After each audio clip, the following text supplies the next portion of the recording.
Mesdames et messieurs, bonjour et bienvenue à ce numéro spécial de votre magazine ActuBuzz.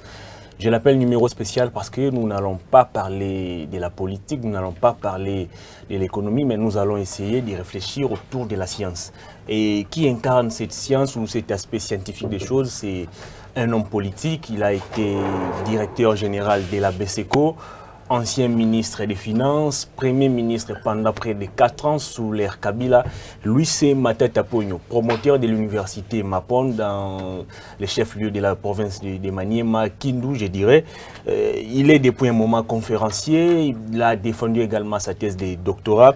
Il est invité à une conférence qui sera organisée en face de nous à Brazzaville, à l'université Marien Wabi, pour parler du leadership et de la bonne gouvernance. Est-ce que Matata aujourd'hui peut-il parler de la bonne gouvernance au regard de tout ce qu'il a eu à gérer dans le passé? On va tenter d'en parler au cours de cette émission avec un journaliste politique, consultant communicationnel et communicateur institutionnel de la République. Lui, c'est Gérard Elengapela. Bonjour et bienvenue. Bonjour Hervé, bonjour également à nos nombreux internautes qui sont en train de nous suivre ici à Kinshasa, dans la République démocratique du Congo, en Afrique et un peu partout dans le monde. On parle aujourd'hui des Matata. D'abord, c'est quoi votre motivation à vous intéresser aujourd'hui à cette conférence qui doit être animée par notre ancien Premier ministre? Bon, merci d'abord pour l'invitation. Merci également pour parler de ce numéro que vous avez bien dit que c'est spécial. Vous savez, dans notre pays, on a une culture politique qui fait que l'expérience, dans le bon comme dans le mal, que tous ceux qui exercent des fonctions étatiques, dès une fois qu'ils ne sont plus au pouvoir, c'est fini. Ils vont rester comme ça, ils n'écrivent pas de mémoire, ils ne font rien et après, quand ils disparaissent et puis c'est fini. Je vais prendre le cas de quelqu'un comme Kengwa Dondo. Quelqu'un comme Kengwa Dondo, c'est un monsieur qui a une longue expérience sur l'appareil de l'État. Mais Kengo aujourd'hui, qui est né en 1935, Kengo aujourd'hui a 84 ans, il est devenu vieux, en tout cas il faut le dire, il est devenu de temps en temps malade. On l'annonçait même pour mort dernièrement. Mais jusque-là, Kengo, je n'ai jamais lu un ouvrage écrit par Kengo lui-même. Il a une expérience judiciaire, il a une expérience politique, il a une expérience parlementaire. Parce qu'il a été procureur général de la République, il a été plusieurs fois Premier ministre, il a été président du Sénat. Alors, regardez-moi une telle bibliothèque, mais qui n'écrit rien. Alors, pour ne citer que lui, ils sont nombreux, les Bomboko sont partis, les Kitengeyezu, tout ça, ainsi de suite, qui est encore vivant, mais qui n'écrivent rien. Alors, qu'est-ce qui m'a intéressé en la personne de l'honorable Augustin Matata Ponyo? Parce qu'il faut se le dire, vous avez si très bien brossé son parcours. Vous savez, c'est quelqu'un qui a commencé tôt à travailler dans le secteur financier et économique. Il a commencé sa carrière au niveau de la Banque centrale du Congo. Il est devenu directeur à la BCECO, il est devenu directeur général, il est passé ministre des Finances Premier ministre. C'est quelqu'un qui a une certaine expérience dans la gestion de la chose publique. Alors, je commençais à les regarder. Vous savez, je présente le magazine Mémoire d'un peuple qui consacre aussi une série sur les personnalités de notre pays. Alors, lui, depuis qu'il a quitté la primature, parce qu'il faut se dire qu'à ce jour, pour besoin de l'histoire, Kengwa Dondo est revenu Premier ministre 4 fois. Mais en termes de la longévité, en termes de règne, Matata Ponyo de 60 à nos jours, est le seul Premier ministre qui a fait 4 ans et demi à la primature d'une manière continue. Alors, qu'est-ce qu'il faut dire? Il bénéficiait de la confiance du président de la République, ou c'est son intelligence, ou bien la manière dont il travaillait. Je ne sais pas pourquoi il a trop duré. Alors, en quittant le pouvoir, quand je dis pouvoir, c'est-à-dire en quittant la primature, il est allé effectivement, il a réussi à se faire élire dans son maniement natal, dans son Kindu natal, et député national, et député national et sénateur. Mais maintenant, vous allez vous rendre compte qu'il venait de défendre sa thèse. Parce qu'à ces jours, il faut rappeler aux gens qui nous suivent que Matata... Une thèse controversée. Oui, controversée, tant mieux parce qu'on a voulu prendre les choses du côté politique alors que la science n'a pas de couleur. La science ne s'appelle pas PPRD, la science ne s'appelle pas UDPS, la science ne s'appelle pas Palou, je ne sais pas moi. La science s'appelle science, elle n'a pas de couleur. Et tout ce que Matata a fait, c'est quoi? Dans sa thèse doctorale, dans sa thèse qui a fait de lui qu'il soit déclaré docteur en sciences économiques, il a juste pris les aspects pratiques de tout ce qu'il a fait. Parce qu'il n'est passé que par le secteur de finances, et j'étais en train de le dire, il a commencé par la banque, il est venu au bureau central de coordination, il est passé ministre des Finances, Premier ministre, et vous avez vu que quand Matata était Premier ministre, il a gardé la main sur les finances, c'est parce que le ministre des Finances était plutôt le ministre délégué auprès du Premier ministre. Donc c'était lui qui contrôlait un peu la chose. Il défend sa thèse, à ce jour, Matata est appelé professeur. Donc, un scientifique. Il part de cette stature de politique, il devient maintenant scientifique. Et depuis un certain temps, il fait des conférences. Par-ci, par-là, il a été à Kindu, il a été à la partie orientale. Maintenant, on commence même à appeler à l'extérieur parce qu'il y a la conférence de Brazzaville, mais il y a également aussi la conférence d'Éthiopie qui est prévue, je crois, au mois de janvier ou au mois de février. Mais vous voyez les thèmes, ce qui m'intéresse, c'est le leadership et la bonne gouvernance. Et vous me posez la question, est-ce que Matata peut parler de la bonne gouvernance aujourd'hui? Mais je vous réponds tout de suite oui. Oui, pourquoi? Parce que c'est ça être un homme. Même s'il y a des choses sur lesquelles on peut quand même s'accepter pour reprocher à Matata. On a parlé des détournements sous son règne, on a parlé du bradage de nos mines sous son règne. Et est-ce qu'aujourd'hui Matata Ponyo, c'est vraiment la bonne personne pour parler de la bonne gouvernance? Bon, ayant cette façon de voir les choses et de dire aussi qu'à chacun sa responsabilité. Vous voyez, à chacun sa responsabilité. Matata était Premier ministre, mais notre constitution est claire. Chaque membre du gouvernement, chaque ministre est responsable de son portefeuille.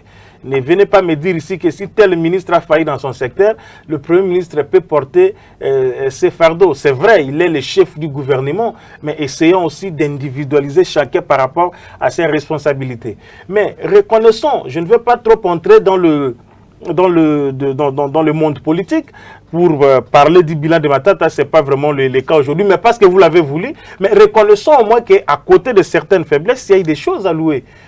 Vous savez que... Non, je prends des choses qui sont aussi simples que les gens ne maîtrisent pas. Parce que j'ai eu rendez-vous avec plusieurs ministres ici. Nous avons des rendez-vous de conférences de presse ou rendez-vous personnels. Mais la notion du temps n'est pas respectée. Ne serait-ce que ça, vous savez que Matata a fait partir des ministres qui sont arrivés au Conseil des ministres après lui. Vous vous rappelez de la troïka stratégique qui commençait à 6 h du matin. Là, vous dormez encore. C'est quelqu'un sur le plan personnel, parce que je parle de lui, c'est quelqu'un qui s'est fait une certaine discipline dans la façon de gérer, aussi dans la façon de se comporter lui-même. Parce que Matata, c'est d'abord la discipline quand vous le voyez. Donc, il va à Brazzaville, je crois, c'est demain pour cette conférence de presse. À l'université Marien Ngouabi. Et rappelez-vous qu'il est ici... Là où Tchibala a fini ses études. Là où probablement Tchibala a fini ses études. Là où je dis bien probablement, parce que moi, je n'ai pas des éléments pour confirmer cela. Alors, invité par les étudiants brazzavillois de l'université Marien Ngouabi pour qu'il aille tenir cette conférence-là. Donc, ça, c'est une attitude à encourager. Et c'est que je pense aussi que si même le président Kabila, avec toute l'expérience que lui aussi a amassé, 18 ans comme président de la République, et avec son expérience d'abord de l'armée aussi, je crois que ça peut être une richesse non seulement pour le pays, mais pour l'Afrique comme le font les autres là. Donc je vois à Matata cette attitude qui est vraiment encouragée. Allez parler de son expérience, même là où il n'avait pas réussi, il va parler de ça pour que les autres puissent dire que bon, lui il dit qu'ici il n'a pas réussi, nous on peut faire ça. Parce que la casquette qu'il porte maintenant, c'est la casquette d'un scientifique. Et je crois que à travers son expérience politique, qui va être doublée cette fois-là par ce qu'il est en train de faire maintenant, ça va être quelque chose de bien. Et pour que qu'on puisse faire bénéficier aux jeunes générations présentes et même futures, de son expérience. Il va parler du leadership et bonne gouvernance. Est-ce que Matata Ponyo lui-même, c'est d'abord un bon leader? Bon, il faut prendre ici le leadership dans le sens de comprendre les termes dans son essence. Qui est un leader? Un leader, c'est celui qui peut influencer les autres.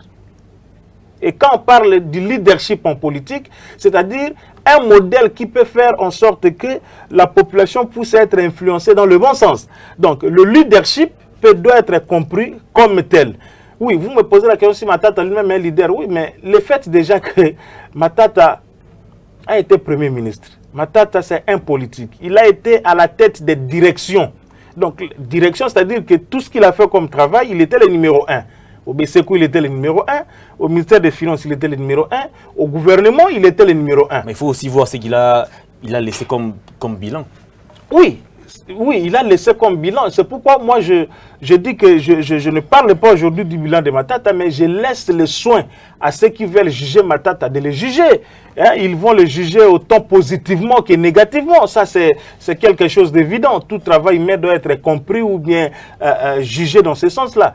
Donc, je ne suis pas là pour défendre le bilan de Matata, mais ceux qui veulent juger Matata par rapport à son bilan comme Premier ministre, ils vont le faire, mais je pense modestement aussi que dans tout ce qu'on peut dire de Matata, on dira aussi de bonnes choses pour lui pendant sa primature, parce qu'après lui, on peut aussi essayer de comparer ceux qui l'ont succédé et même ceux qui l'ont précédé, comment eux ils ont travaillé et comment lui il a travaillé. Alors, quelle est l'opportunité aujourd'hui pour Matata Ponyo d'aller prester dans une conférence où il s'agit de parler du leadership et bonne gouvernance? Est-ce qu'il se rend compte que nous avons un problème de leadership en Afrique et au Congo particulièrement, où Matata s'est dit que bon, pour avoir été pendant longtemps Premier ministre et occupé la sommité de plusieurs sociétés, aujourd'hui je peux quand même partager mon expérience avec tous ces jeunes et étudiants. Et très bien, mais il faut se dire, la science a une autre caractéristique, c'est la permanence. La science, elle est permanente, la science ne finira pas.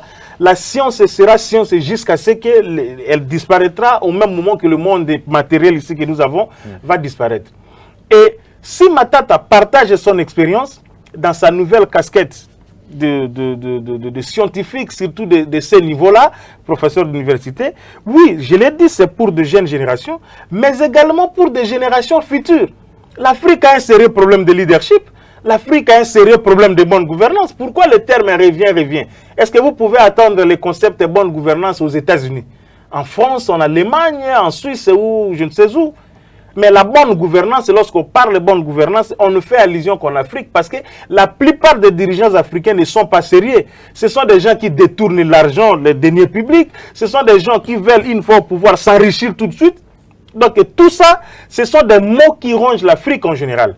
Et lui, comme quelqu'un qui a géré, qui porte sur ses épaules un bilan qui peut être soit négatif ou bien positif, il veut partager cette expérience-là avec de jeunes générations et de futures générations, justement parce que ce sont eux qui vont diriger demain. Vous comprenez un peu? Donc ce sont des jeunes qui vont diriger demain. Ils ne sont pas à l'université pour rien. Et quand ils vont diriger, ils vont se servir de quoi comme modèle? Ils vont se servir de quoi comme expérience? Ils vont dire que non, au Congo par exemple, nous avons connu un Premier ministre qui s'est appelé Augustin Matata Ponyo Mapon. Il a dirigé, il a été Premier ministre pendant 4 ans et demi. Voici ce qu'il a fait. Il a fait un certain nombre de choses qui ont réussi et qui n'ont pas réussi. Et nous pouvons nous en servir de ça pour gérer nos pays ou les structures de l'État partout où on peut se retrouver. Donc, dans le cadre de cette conférence de Brazzaville, c'est justement ça, ce qui va être fait, ce samedi, donc demain, donc je crois, ce samedi, par rapport à cette invitation. En 4 ans, comme Premier ministre, Matata Ponyo n'a pas été à mesure de réhabiliter, ne fût-ce que l'université de Kinshasa où il a étudié. Mais quelques années ou quelques mois seulement après son départ de la primature, il a érigé une grande université à Kindu. Et puis, il y a une question qui me vient à l'esprit. Comment vous expliquez aujourd'hui l'attachement de Matata Ponyo à la science plutôt qu'à la politique? Bon, Matata Ponyo a son style.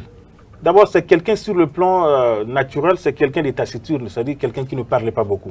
Deuxième chose, oui, un peu comme Kabila. Les disciples de Kabila sont comme ça. Vous voyez les Matata Ponyo, les Némi. Les Chadari. Non, Chadari c'est un bavard. Chadari c'est un bavard celui-là. Vous voyez celui qui était à la NER, comment il s'appelle? Kalev. De Kalev. Vous voyez Zoé, hein, le gouverneur Zoé.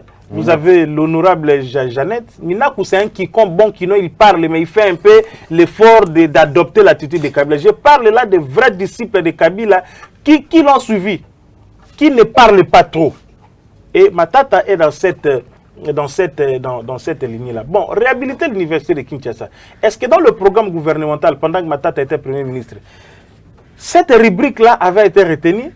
Point d'interrogation. Et ici, il faut faire la part des choses entre la gestion de la chose publique et la gestion de la chose privée.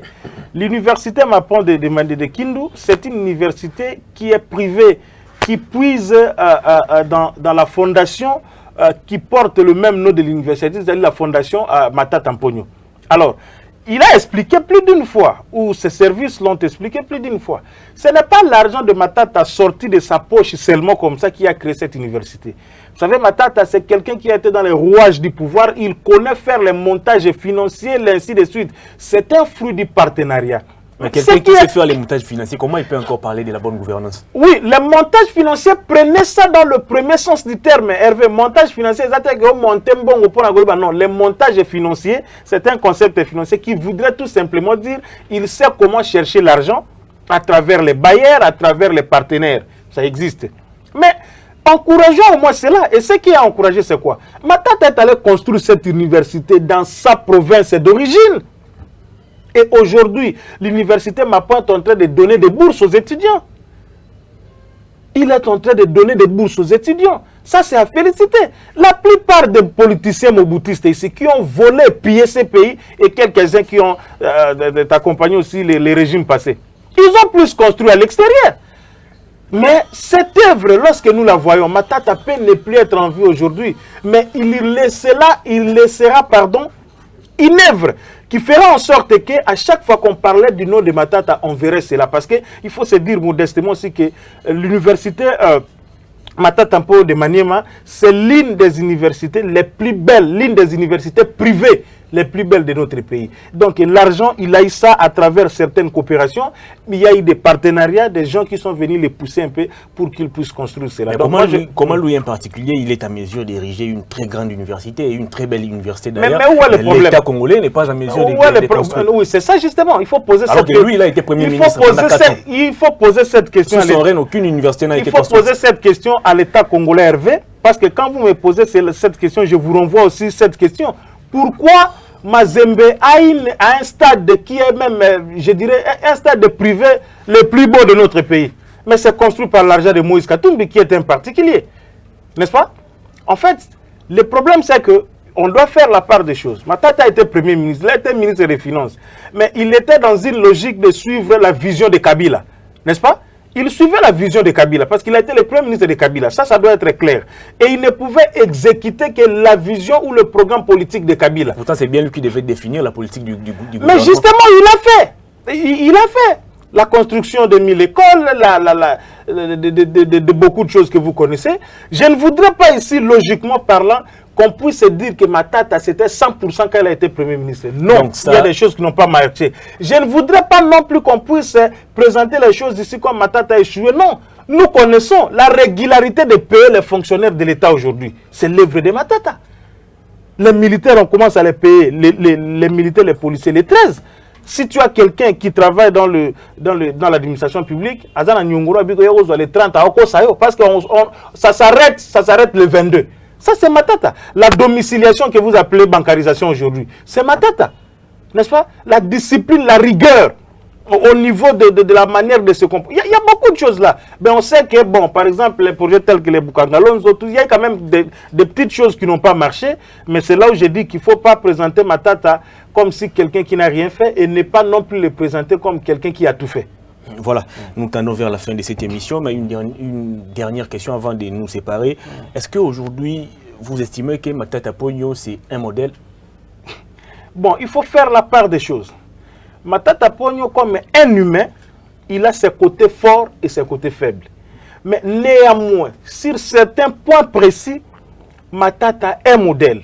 Je dis bien sur certains points précis, Matata est modèle et c'est à relativiser par rapport à chacun de nous, à celui qui nous suit comme il voudrait. Sur le plan, par exemple, de la discipline, Matata c'est un modèle aujourd'hui. Chibalaki vient de partir. Allez-y voir comment est-ce que la primature était devenue comme une poubelle là. Tout le monde pouvait entrer, tout le monde, les gens pouvaient se bagarrer dans la primature. La fille de Chibala avec tel conseiller. Vous avez vu tous ces désordres là. Alors, sur ce point, il faut dire que Matata était un modèle. Vous avez vu la discipline qu'il y avait quand Matata était Premier ministre. Est-ce qu'aujourd'hui, on peut... Aujourd'hui, Tchibala qui vient de partir, avec les Sami Badibanga, tout ça, ainsi de suite. Un ministre pouvait arriver au bureau quand il veut. Il aurait même escroqué les indemnités de sortie de ses conseillers. Ah oui, le Tchibala, par exemple, il a escroqué les indemnités. Alors, vous voyez que un monsieur comme ça, il a des problèmes d'argent par-ci, par-là. Il y a dit Nangadon, ses proches l'ont tabassé. Il y a notre collègue et confrère, Nico Fail, par exemple, qui lui a rendu beaucoup de services. Mais l'argent de Nico, Tchibala, jusqu'à aujourd'hui, ne veut pas lui donner cet argent. Et nous irons jusqu'au bout, il doit lui donner son argent. Donc, c'est une parenthèse. Moi, je n'ai rien à voir avec ça. Est-ce qu'aujourd'hui, on peut confirmer... Oui, j'ai dit que Matata Mponyo, c'est un modèle de discipline, un modèle d'intelligence, parce que Matata est intelligent, il faut le dire, un modèle de la manière dont on peut concevoir la chose publique. Vous voyez-vous? Et c'est quelqu'un qui savait faire les choses par rapport à quand il veut que ceci puisse être fait comme ça, puisse être fait comme ça, puisse être fait comme ça. Une chose importante que les gens oublient souvent, Matata est le seul Premier ministre qui répondait même au petit Cheikh s'il lui écrit. Ah je le dis en connaissance de cause. Ça, c'est en tout cas une révélation. Vous écrivez 48 heures après, Matata vous répond lui-même, quel que soit le problème. Réponse négative ou positive, il vous répond. Mais tous ceux qui ont précédé, tous ceux qui sont là, vous écrivez aux Zélatines 1000 ans. Donc, dans une logique telle que je disais, bravo à l'ancien Premier ministre Matata Mponyo. Vous aimez ces derniers temps honoraires, le Premier ministre honoraire Matata Mponyo, qui est professeur d'université de son État, qui est en train de faire toutes ces conférences, et notamment la conférence de ce samedi à l'université Mariam Ngouabi de Brazzaville, invité par les étudiants brazzavillois. Donc ça sont des choses à encourager. Il doit continuer pour partager son expérience. Voilà, ça en est fini pour ce numéro spécial de votre magazine Actubuzz. Nous avons reçu pour vous Pi Gérard Elengapela, journaliste politique, consultant communicationnel et communicateur institutionnel de la République, avec qui nous avons commenté la conférence qui va être animée demain samedi 30 novembre de l'autre côté de Brazzaville par l'ancien Premier ministre Matata Mponyo. Si vous avez aimé cette émission, dites un grand merci à Néhémie et Omo qui l'ont réalisé. Prochain rendez-vous, à très bientôt, au revoir.